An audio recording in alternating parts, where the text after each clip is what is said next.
Surat civil રેસિડેન્ટમાં રહેતા doctor હર્ષ પંડ્યાના આપઘાતના મામલામાં વીર નર્મદ દક્ષિણ ગુજરાત યુનિવર્સિટીએ કડક વલણ અપનાવ્યું છે. યુનિવર્સિટીના એન્ટી રેગિંગ સેલ દ્વારા સિવિલ મેડિકલ કોલેજના ડીન ડોક્ટર જયેશ બ્રહ્મભટ્ટને સત્તાવાર નોટિસ પાઠવવામાં આવી છે. આ સાથે કોલેજના ડીનની પણ શંકાસ્પદ ભૂમિકા અંગે યુનિવર્સિટીએ ગંભીરતા દાખવી છે.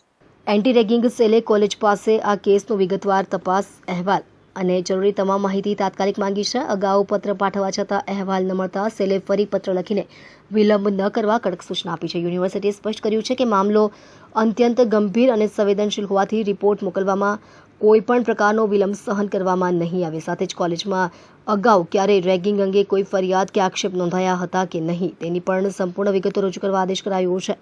આ ઘટના અત્યંત દુઃખદ છે. યુનિવર્સિટી દ્વારા તાત્કાલિક તપાસના આદેશ આપવામાં આવ્યા છે. કોલેજ તંત્ર પાસેથી સંપૂર્ણ અહેવાલ માંગવામાં આવ્યો છે. રેગિંગ જેવા મુદ્દાને અમે જરા પણ સહન નહીં કરીએ અને દોષિતો સામે કડક પગલાં લેવામાં આવશે. આપઘાતના બનાવથી મેડિકલ બિરાદરીમાં શોકની લાગણી ફેલાઈ છે. પોલીસે પણ સમાંતર તપાસ શરૂ કરી છે. ન જ ચલાવી લેવાય, કારણ કે આ દુર્ભાગ્ય ઘટના એટલે કે ભારત રાષ્ટ્રનો હોનહાર તબીબ જ્યારે ગુમાવ્યો છે ત્યારે યુનિવર્સિટી પરિવારને ચોક્કસ એનું દુઃખ છે.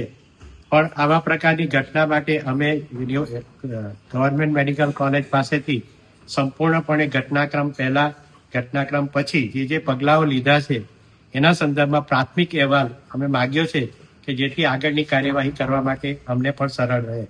શું નોટિસ આપવાનું કારણ સાહેબ? નોટિસ આપવા પાછળનું કારણ એ છે કે અમારે પણ અમારા રાજ્ય સરકાર, ભારત સરકાર અને જે અમારા અધિકાર મંડળો છે તેને સ્પષ્ટ માહિતીઓ આપવાની હોય છે. સંદર્ભમાં વિગતવાર અહેવાલ અમે એમની પાસે માંગવામાં આવ્યો છે. તો સાહેબ કેટલી બેદરકારી, કોની બેદરકારી? આ અહેવાલ આપવાની બાબતમાં સંપૂર્ણ બેદરકારી જે છે એ એના સરકારી મેડિકલ કોલેજના વહીવટી તંત્રની છે. તો કઈ રીતે કાર્યવાહી? હવે આની અંદર જે છે તે આની અંદર હવે જે કાર્યવાહીની અંદર જ્યારે વિગતવાર અહેવાલ આવે પછી અમારે જે અધિકાર મંડળો જે છે તેની અંદર એની જે શિક્ષા છે એમાં ચોક્કસપણે વધારો જ થશે. અને આની સાથે સાથે સંકળાયેલો એ હોસ્ટેલ સમય દરમિયાનનો વ્યક્તિ, એ પછી શિક્ષક હોઈ શકે, વહીવટી કર્મચારી હોઈ શકે, કે એને આ પ્રકારની ઘટનામાં તે પ્રેરણા આપનાર કોઈ પણ વ્યક્તિ હોઈ શકે, જેની ઉપર આ કડકમાં કડક